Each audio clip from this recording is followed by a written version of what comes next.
다 함께 사도신경 하심으로 11월 25일 목요일 에바다교회 오늘을 여는 말씀 시작하도록 하겠습니다.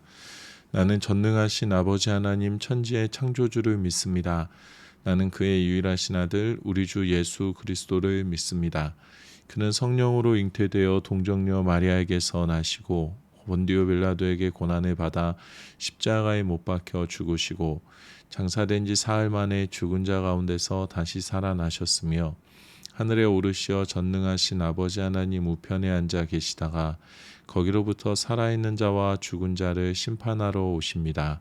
나는 성령을 믿으며 거룩한 공교회와 성도의 교제와 죄를 용서받는 것과 몸의 부활과 영생을 믿습니다.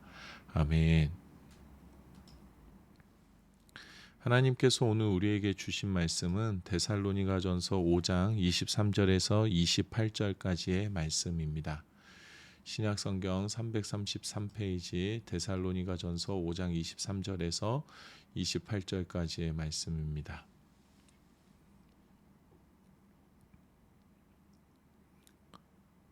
함께 읽겠습니다.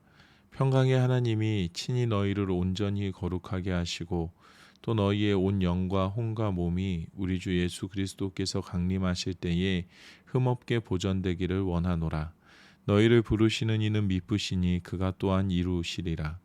형제들아 우리를 위하여 기도하라. 거룩하게 입맞춤으로 모든 형제에게 문안하라.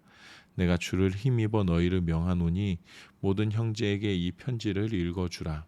우리 주 예수 그리스도의 은혜가 너희에게 있을지어다. 아멘.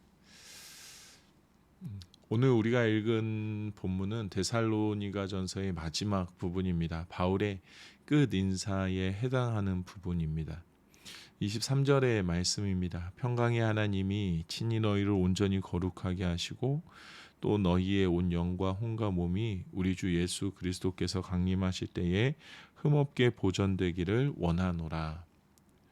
평강의 하나님이라는 이 하나님에 대한 호칭은 바울이 보낸 여러 서신들 가운데 자주 등장하는 호칭입니다. 평강의 하나님이라는 뜻은 죄악으로 인해 하나님과의 관계가 단절된 우리들을 하나님께서 그의 놀라운 사랑과 은혜로 구원하심으로 말미암아 하나님과 우리 가운데에 단절되었던 것들을 다시 연결시키시고 이 안에 놀라운 평화를 이루신 그 하나님의 속성을 설명하고 있습니다. 바울이 평강의 하나님이라고 하나님을 바라보는 것처럼 우리도 나의 하나님을 평강의 하나님으로 고백하며 살아가야 합니다. 하나님과 나의 관계가 멀게 느껴져서는 안 됩니다. 왜냐하면 하나님께서 이 관계를 다시금 평화로 연결하셨기 때문입니다. 우리 하나님께서 나와 하나님 사이에 평화를 이루셨음을 믿으며 하나님과의 관계가 더 깊어져야 하는 삶이 되어야 합니다. 물론 하나님이 멀게 느껴질 때도 있습니다. 하나님께서 멀리 떠나신 것이 아니라 지금 내가 하나님과의 관계에 집중하지 못하고 있구나라는 것을 생각해야 합니다.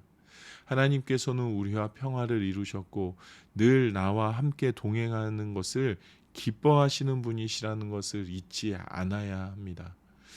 바울은 우리와 늘 동행하기를 기뻐하시는 평강의 하나님께서 온전히 거룩하게 하신다.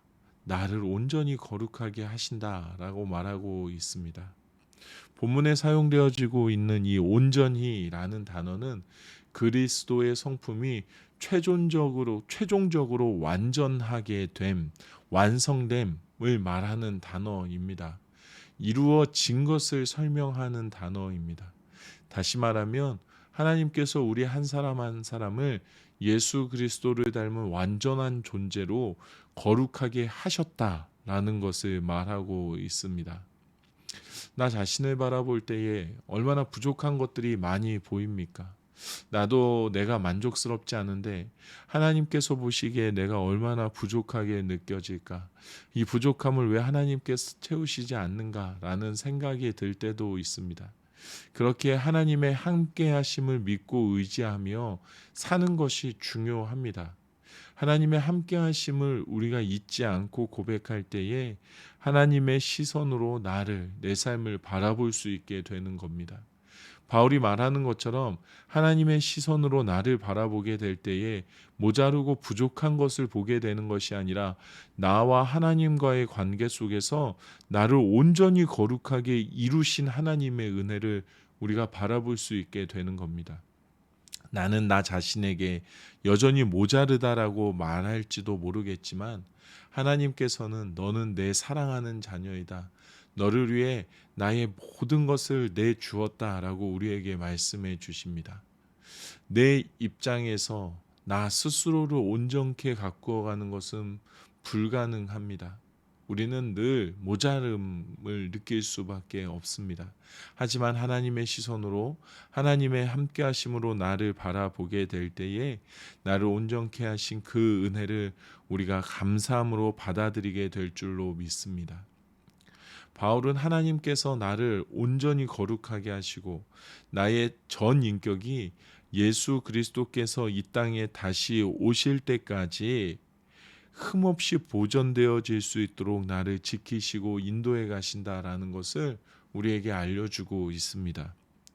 여러분, 참 값지고 귀한 물건, 그래서 깨지기 쉬운 물건은 아이들의 손에 우리가 잘 맡기지 않습니다.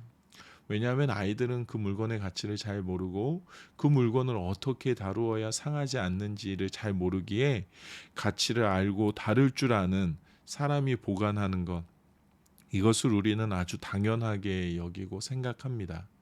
우리도 마찬가지입니다. 하나님께서 나를 자녀 삼아 주시기 위해서 예수 그리스도를 주셨습니다. 온 세상을 창조하신 하나님께서 자기 자신을 우리에게 내어주셨다라는 것은 온 세상보다도, 이 세상의 그 어떤 것보다도 나라는 존재가 가장 가치 있는 존재라는 것을 말씀해 주신 겁니다. 우리 하나님께 있어서는 그 무엇보다도 바꿀 수 없는 내가 되었다라는 겁니다. 그것만으로도 너무 감사한데 하나님께서 연약한 우리들, 죄악 가운데 쉽게 깨지고 상할 수밖에 없는 우리들을 그 무엇보다도 귀하게 다루어 주고 계십니다. 언제나 나와 함께 하시면서 예수 그리스도의 성품이 온전하게 자라나는 하나님의 사람으로 보존해 주고 계십니다. 내가 나의 가치를 잘 모르고 내가 나를 다룰 줄 잘 모르기에 하나님께서 우리에게 나의 가치를 늘 말씀해 주시고 내가 어떠한 존재인지를 늘 말씀해 주시고 나를 하나님의 손으로 보호하시고 인도하신다라는 것을 우리가 잊지 않아야 합니다. 우리 예수님께서 이 땅에 오시는 그 날까지 하나님께서 나를 견고하게 붙들고 계심을 우리가 확신하며 살아가야 합니다. 24절입니다. 너희를 부르시는 이는 미쁘시니 그가 또한 이루시리라. 미쁘시다라는 이 단어는 신실하다라는 의미를 가지고 있습니다. 변하지 않는, 처음부터 끝이 동일한이라는 뜻입니다. 민수기 23장 19절에는 이러한 말씀이 있습니다. 하나님은 사람이 아니시니 거짓말을 하지 않으시고 인생이 아니시니 후회가 없으시도다. 어찌 그 말씀하신 바를 행하지 않으시며 하신 말씀을 실행하지 않으시랴. 바울은 하나님의 신실하심을 굳게 믿었던 사람입니다.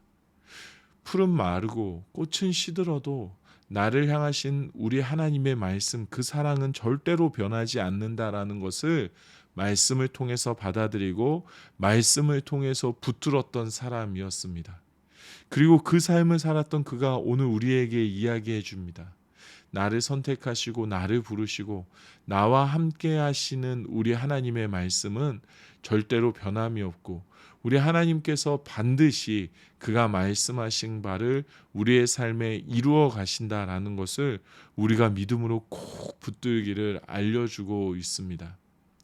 말씀을 대하는 태도, 우리 하나님을 바라보는 태도, 우리 하나님의 사랑을 감사함으로 고백하는 태도, 우리가 믿음을 우리 마음에 품고 살아가는 우리의 태도가 늘 이 하나님의 신실하심, 변하지 않으심을 향하고 있어야 합니다. 이럴 때는 이렇게, 저럴 때는 저렇게 하나님께서 절대적인 창조주로서 자기 마음대로 우리의 삶을 이끌어 가시는 것이 아니라 절대로 변함없으신 사랑으로, 절대로 변함없으신 그의 말씀으로, 절대로 변함없으신 우리에게 말씀해 주신 그의 약속으로 끊임없이 이루어 가시고 그의 일하심으로 이것을 우리 삶 가운데 성취해 가신다라는 것을 우리가 끝까지 신뢰하고 붙들어야 할 줄로 믿습니다. 바울이 23절에 말하는 평강의 하나님이 나를 온전히 거룩해 하셨고 예수 그리스도께서 강림하실 때까지 나의 전 인격을 흠없게 보존하실 것이다 라는 이 말씀도 우리가 믿음으로 붙들어야 합니다. 그래야 우리의 삶에 이 약속을 이루어 가시는 하나님의 놀라운 인도하심을 우리가 발견해 갈 수 있는 겁니다. 변함없는 하나님의 사랑이 나를 향하고 계시고 나와 늘 함께 하신다라는 이 흔들림에 조금도 이 말씀에 조금도 이 믿음에 조금도 흔들림 없는 우리들이 되기를 소망합니다. 하나님께서 오늘도 변함없이 나를 온전히 거룩해 하시고 하나님의 자녀로서 거룩함을 흠없이 보존하고 계신다라는 사실을 붙드는 우리들이 되기를 소망합니다. 나는 만족스럽지 않다. 나는 아직 내 삶이 온전치 않은 것 같다. 나는 언제까지나 이 불안한 삶을 살아야 하는가에 대한 질문을 끊어내고 신실하신 하나님을 우리가 바라보기를 원합니다. 나는 하나님께서 선택하신 사람입니다. 그렇기 때문에 나는 이제 하나님을 고백하지 않고 하나님의 붙드심이 아니고서는 하나님의 사랑이 아니고서는 더 이상 살아갈 수 없는 존재가 되었습니다. 우리가 이것을 참 감사함으로 고백하기를 원합니다. 그리고 이 감사함 가운데 오늘도 변함없는 우리 하나님을 의지하고 신뢰하는 삶을 살아내기를 바랍니다. 하나님께서 온전히 하나님만을 바라보며 살아가는 우리들을 참 기쁘게 바라보실 줄로 믿습니다.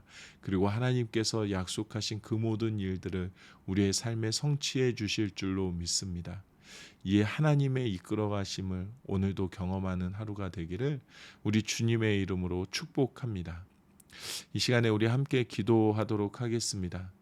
나를 인도하시고 보호하시는 하나님의 선하신 손길을 늘 신뢰하며 살아갈 수 있게 하여 주시옵소서라고 우리 기도하면 좋겠습니다. 여러분 어떠한 삶의 기도의 제목이 있으십니까? 어떠한 문제가 지금 여러분 눈앞에 놓여 있습니까? 그 문제들을 바라보며 하나님 내가 문제 때문에 흔들리지 않게 하시고 이 문제를 통하여서 온전히 더 변함없으신 하나님의 인도하심을 믿고 고백할 수 있도록 주님 인도하여 주시옵소서.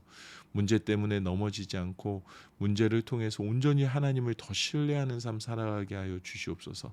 하나님 믿고 신뢰할 때에 하나님께서 어떻게 이끌어 가시는지를 내 눈으로 바라보게 되는 그 축복을 내가 누리게 하여 주시옵소서라고 우리 기도하면 좋겠습니다. 두 번째로 기도하실 것은 매일 날마다 우리가 예수님과의 관계가 더 깊어지고 예수님을 닮아서 성장해 나갈 수 있기를 위해서 기도하면 좋겠습니다.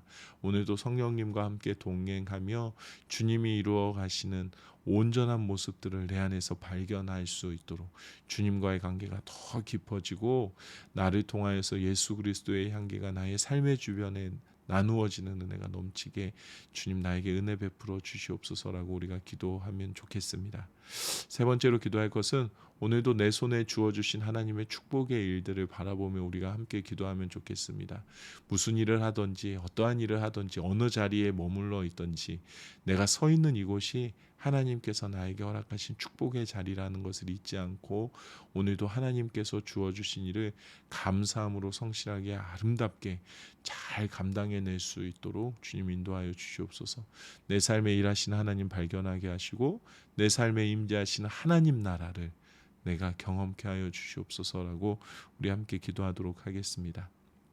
마지막으로 우리 오늘 생일을 맞이한 사랑하는 유한규 청년을 위해서 기도하면 좋겠습니다. 평생을 하나님의 사람으로 살아갈 수 있도록 믿음이 자라날 수 있도록 그리고 하나님께서 인도하시는 삶 경험하며 하나님의 살아 계심을 드러내는 그러한 삶을 살아낼 수 있도록 우리 한교를 위해서 우리 함께 생각하면서 기도하도록 하겠습니다. 마지막으로 여러분 가정과 또 여러분 개인의 기도 제목을 위해서 기도하시고 주기도문으로 이 시간을 마치도록 하겠습니다. 다 함께 기도하시겠습니다.